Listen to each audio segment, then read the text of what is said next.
Qu'est-ce que le développement personnel? Je m'appelle Ethan, je suis coach, thérapeute et créateur de l'EDA Thérapie et je t'aide à retrouver du sens, de la confiance et surtout de l'espoir en la vie. Alors qu'est-ce que le développement personnel?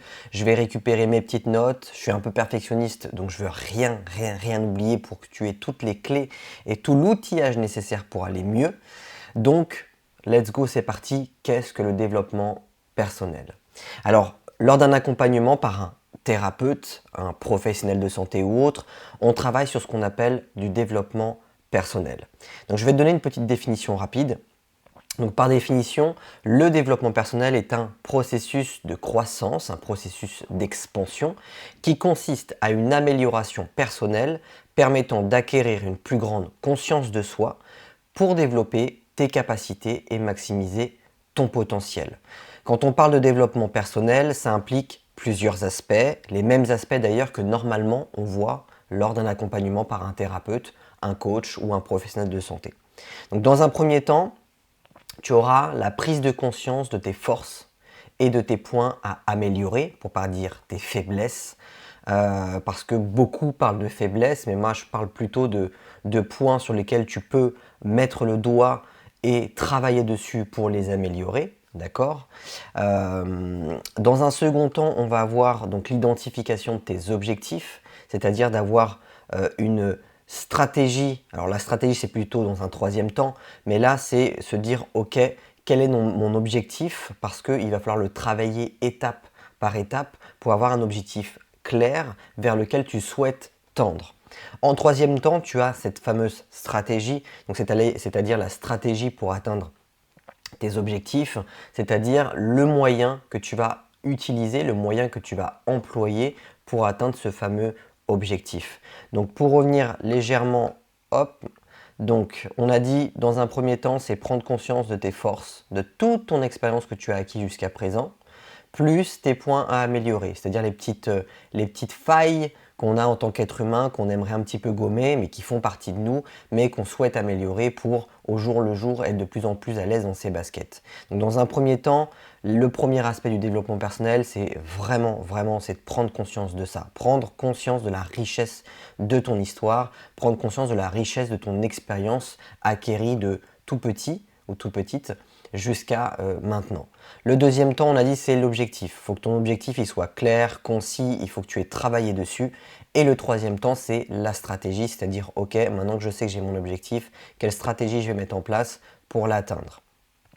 Donc moi, je veux juste attirer ton attention, parce que là, c'est la première vidéo de ce compte-là sur ce nouveau compte finalement que je mets en place. Alors il y aura deux comptes, il y a un nouveau compte qui sera complètement vierge et un compte sur lequel avant je délivrais un autre contenu, d'accord? Donc moi j'aimerais juste attirer ton attention sur quelque chose de très important, c'est que dans le coaching, dans l'accompagnement ou peu importe, j'ai envie de te dire des choses que tu peux faire au quotidien, si tu ne travailles pas un minimum, c'est mort. Dans le sens où tu peux avoir le meilleur thérapeute du monde, ça peut être le best of the best de thérapeute du monde. Si tu n'y mets pas du tien, le thérapeute il sert à rien. Moi je sais que personnellement, et c'est ce que je dis à mes coachés, quand il y a un travail à faire ou quand avant qu'ils prennent justement un accompagnement avec moi, je les préviens et je leur dis par contre attention, c'est sérieux, un changement ne s'amorce pas comme ça en claquant des doigts. Déjà, il faut un minimum de temps. En général, c'est 3 mois minimum pour commencer à voir du changement au niveau que ce soit psychique ou physique, pour se sentir mieux dans son corps et puis mieux dans sa tête. Donc dans tous les cas, c'est aussi de respecter ton propre timing, respecter aussi ton rythme, respecter aussi le fait que le coach ou le thérapeute va te donner des outils, des clés, donc il faut les utiliser. Il ne faut pas justement les mettre de côté et puis attendre que ça se passe, parce que je connais aussi des personnes qui ont vu une dizaine de thérapeutes et puis ils viennent me voir en me disant « Oui, je suis désolé Ethan, mais moi voilà, ça fait déjà 10 thérapeutes que je fais, ils n'ont pas su m'aider ou il n'y a pas de résultat ». Alors je pense qu'à un moment donné, il faut se poser les bonnes questions. Je ne dis pas que les 10 thérapeutes étaient mauvais, je dis juste que s'il y a eu 10 thérapeutes qui sont passés et qu'il y a zéro changement, c'est qu'à un moment donné, il faut se poser la bonne question, il faut se dire ok, en étant honnête avec moi-même, Est-ce que vraiment j'ai fait le taf? Est-ce que vraiment je me suis donné les moyens? Est-ce que vraiment j'ai écouté et mis en place ce qu'on m'a donné? 10 thérapeutes, ça fait quand même beaucoup. Maintenant, je suis d'accord sur le fait que parfois, on ait besoin d'une personne de confiance. Et tu peux faire peut-être, oui, 10 thérapeutes avant de trouver la bonne personne qui va matcher avec toi. C'est-à-dire, il va y avoir un espèce de feeling et une espèce d'alchimie qui va faire que tu vas te sentir en sécurité. Il faut savoir juste une chose, c'est que quand tu ne te sens pas en sécurité avec quelqu'un, dans ta famille, dans tes amis, dans la rue, etc., ou même dans un cabinet ou en consultation à distance, si tu ne te sens pas en sécurité avec ton thérapeute ou la personne avec qui tu es, c'est normal que tu n'avances pas. Parce que le cerveau est confectionné comme ça, c'est que si tu es en danger, tout est bloqué. C'est-à-dire que tu ne vas pas évoluer, tu ne vas pas avancer. Donc là, garde en tête que quand tu es confronté, pas confronté, mais quand tu es avec quelqu'un, même un professionnel de santé, il est important que tu te sentes en sécurité et surtout que l'autre personne en fait te sécurise parce que c'est son boulot. Et là, je parle vraiment des professionnels de santé parce que les personnes qui sont autour de toi, comme tes amis, ta famille, etc., c'est pas leur boulot de te sécuriser. C'est pour ça d'ailleurs que parfois on prend des accompagnements. C'est pour venir justement trouver ça. Donc en fait, voilà, là où je voulais attirer ton attention, c'est que si tu ne travailles pas, c'est mort. Le thérapeute ne pourra rien faire. Il va falloir que tu sortes de ta fameuse zone de routine. Il y en a qui l'appellent la zone de confort. Mais je doute que ce soit vraiment très confortable pour toi. C'est pour ça que moi, je préfère l'appeler zone de routine.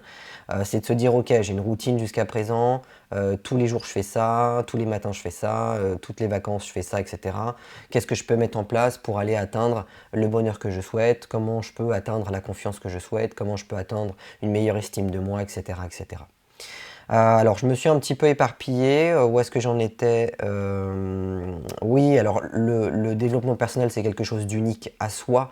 Et tu dois comprendre que sans effort de ta part, sans réelle décision de ta part, tu ne pourras pas prétendre te rapprocher de ce que j'appelle, moi, ta propre recette de fonctionnement. Parce qu'on est tous différents.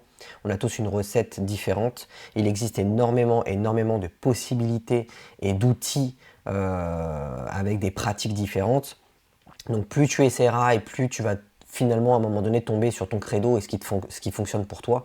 Parce que parfois ce qui fonctionne pour le voisin ou la voisine ne fonctionnera pas pour toi et ainsi de suite. Donc il existe de nombreuses méthodes voilà, pour t'y aider. Il n'y a pas de méthode mieux qu'une autre. Tu as simplement à te lancer, avoir le courage d'expérimenter, de voir les leçons que tu en tires. Donc n'hésite pas à enregistrer cette vidéo, comme ça tu pourras revenir sur tous les petits conseils que je t'ai donnés. Tu peux même acheter un petit calepin, moi je favorise ça en général au niveau de mes coachings, c'est d'avoir un petit calepin quand je fais mes consultations, comme ça les personnes peuvent noter parfois certaines expressions ou certains petits tips ou outils que je donne. Donc n'hésite pas à enregistrer cette vidéo. Dans tous les cas, on se retrouve pour le prochain épisode, parce que là c'est la toute première, c'est la number one. Alors désolé, elle fait 8 minutes, mais moi je ne sais pas faire court. Donc les personnes qui aiment le contenu, les personnes qui aiment écouter et avoir beaucoup de choses à apprendre, eh ben, je t'invite vraiment à enregistrer cette vidéo, à liker, partager, à me suivre, à venir t'abonner, parce que c'est la toute première vidéo et qu'il va y en avoir encore plein derrière.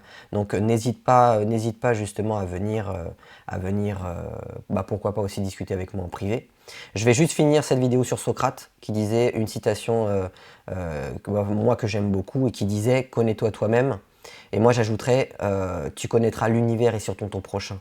Parce que plus tu vas travailler sur toi, plus tu vas commencer à comprendre tes mécanismes et tu vas comprendre que les mécanismes que tu as, beaucoup les ont aussi. Alors peut-être pas toujours au même niveau, mais en tout cas on a tous des processus différents, mais des processus parfois qui se retrouvent les uns chez les autres.